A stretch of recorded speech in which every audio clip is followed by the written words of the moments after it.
right, 52 after.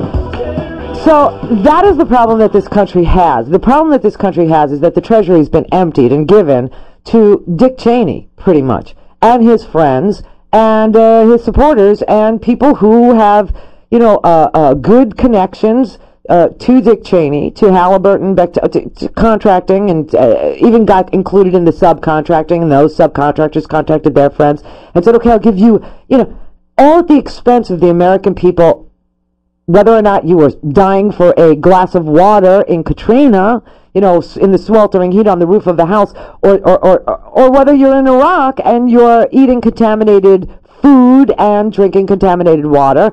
It doesn't matter. It's all the same. It's the whole thing. It's just it's all about thieving. It's all about stealing. It's one of the greatest.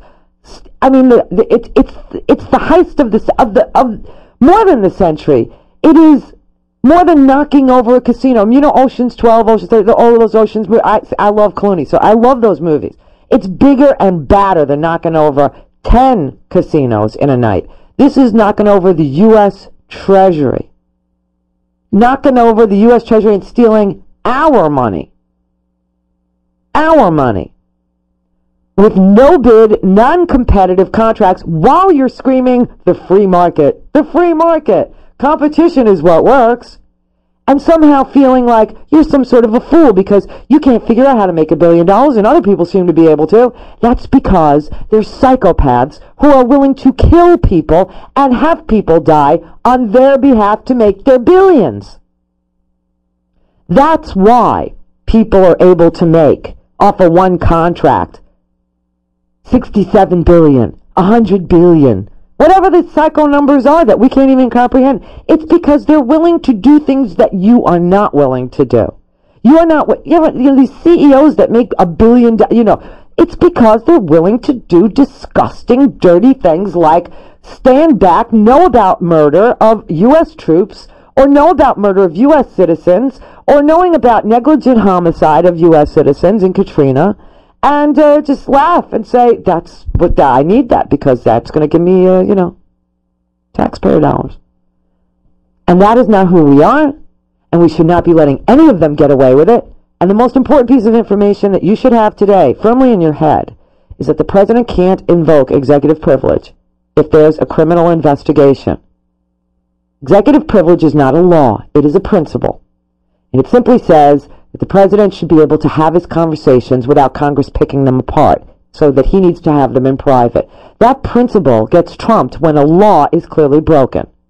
If you go to my site, you'll see the Find Law article that clearly makes the case that at least in this wiretapping of his own citizens, the president clearly engaged in and ordered a criminal activity. Hundreds of people engaged, maybe thousands even, engaged in committing crimes at the orders of the president and the vice president and the executive branch. The attorney general was in on it. Alberto Gonzales was in on it. Ashcroft knows about it. Ashcroft testified in secret last week. We don't know what he said. But this forced the subpoenas suddenly to show up, didn't they? So, while they pile up the subpoenas like crate and barrel catalogs of the president's, residence, just know that executive privilege is just a principle that Congress can mandate that a special prosecutor be appointed simply because the Attorney General, the head law enforcement officer in this nation, the head of the Justice Department, is a defendant. He's part of the crime. Therefore, Congress or a court could mandate the appointment of a special prosecutor like Patrick Fitzgerald, because the Attorney General will not recuse himself, and he is a defendant. He's going to be charged in the crime. So will the entire executive branch be charged in the crime. Dick Cheney will be charged, the president will be charged, because all of Dick Cheney's power comes from the president, the behest of the president. So just know the entire executive branch will likely be named defendants. And that is why the other two co-equal branches, the judiciary and the legislative, can and should mandate a special counsel be appointed to investigate the executive branch immediately. This is what you're going to call your congressmen. They all have to run for re-election, my friend, in 2008. All of them got to run for re-election. Republican and Democrat, all 435 of them. Everybody in this audience has one. Just one. Each of you has one congressperson. Go to house.gov, put in your zip code, I'll tell you who it is. That's who you call, especially if they're a Republican, and you tell them you don't have a prayer with me, Pally. You don't have a prayer with me.